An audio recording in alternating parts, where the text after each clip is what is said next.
Kita ketemu lagi hari ini di pelajaran tematik. Tapi sebelum kita mulai pembelajarannya, Ibu akan tetap ingatkan anak-anak di rumah tetap jaga kesehatan dengan menjalankan pola hidup sehat. Baiklah anak-anak, kita akan memasuki materi pembelajaran kita. Kita berada masih di tema 1, subtema 2, pembelajaran 6. Dengan muatan bahasa Indonesia dan PKN. Anak-anak Ibu, apakah kalian masih ingat cara membuat kesimpulan dari suatu teks? Kita ingatkan kembali ya, langkah-langkah untuk membuat kesimpulan. Yang pertama, membaca teks secara keseluruhan. Yang kedua, temukan informasi penting yang terdapat dalam teks.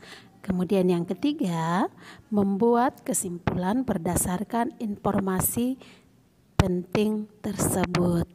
Nah, di sini ada sebuah cerita. Lalu nanti kita akan mencari informasi penting dan membuat kesimpulannya ya. Kita baca ceritanya. Di buku kalian ada di buku pena halaman 45 yang judulnya Fakta Unik Tentang Penyu. Penyu merupakan salah satu jenis reptilia yang sebagian besar hidupnya dihabiskan di laut. Hewan itu memiliki cara unik dalam berkembang biak. Penyu yang siap bertelur biasanya akan berenang menuju tepi pantai. Setibanya di pantai, penyu akan menggali pasir hingga cukup dalam untuk menyimpan telur-telurnya. Tujuannya agar telur-telur penyu tidak diburu oleh pemangsa. Penyu biasanya mengeluarkan 30 hingga 150 butir telur setiap masa bertelur. Setelah menetas, anak-anak penyu itu bergegas pergi ke laut. Terangnya cahaya bulan di atas samudra serta kemiringan lereng pasir dapat membantu anak-anak penyu mencari arah menuju laut. Nah, anak-anak, itu tadi teks tentang fakta unik tentang penyu. Sekarang kita membuat kesimpulannya ya.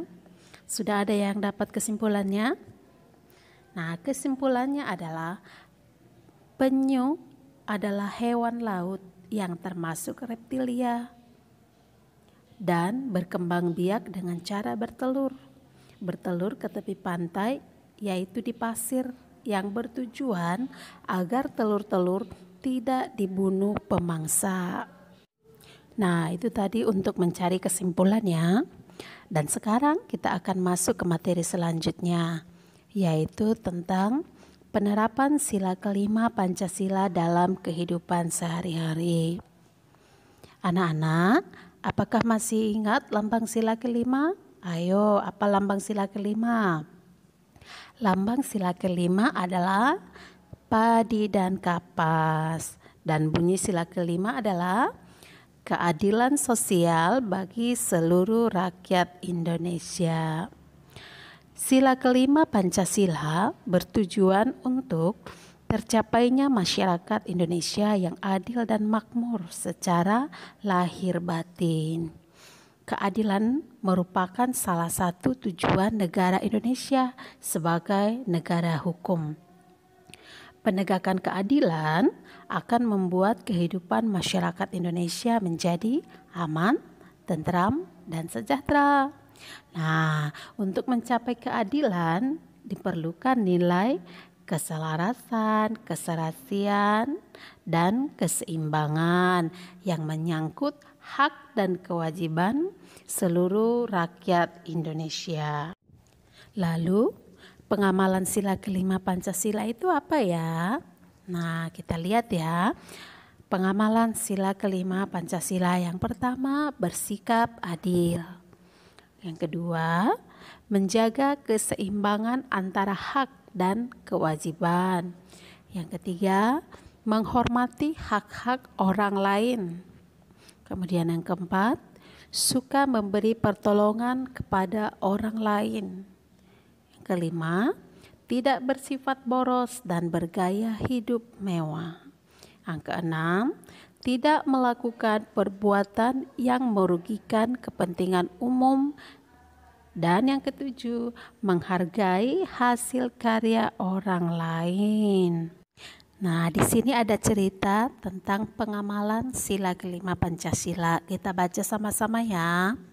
Tamasya ke kebun binatang. Komang dan keluarganya pergi ke kebun binatang. Komang dan adik sangat suka melihat hewan-hewan yang ada di kebun binatang. Ayah, ibu, dan kakak asyik berfoto.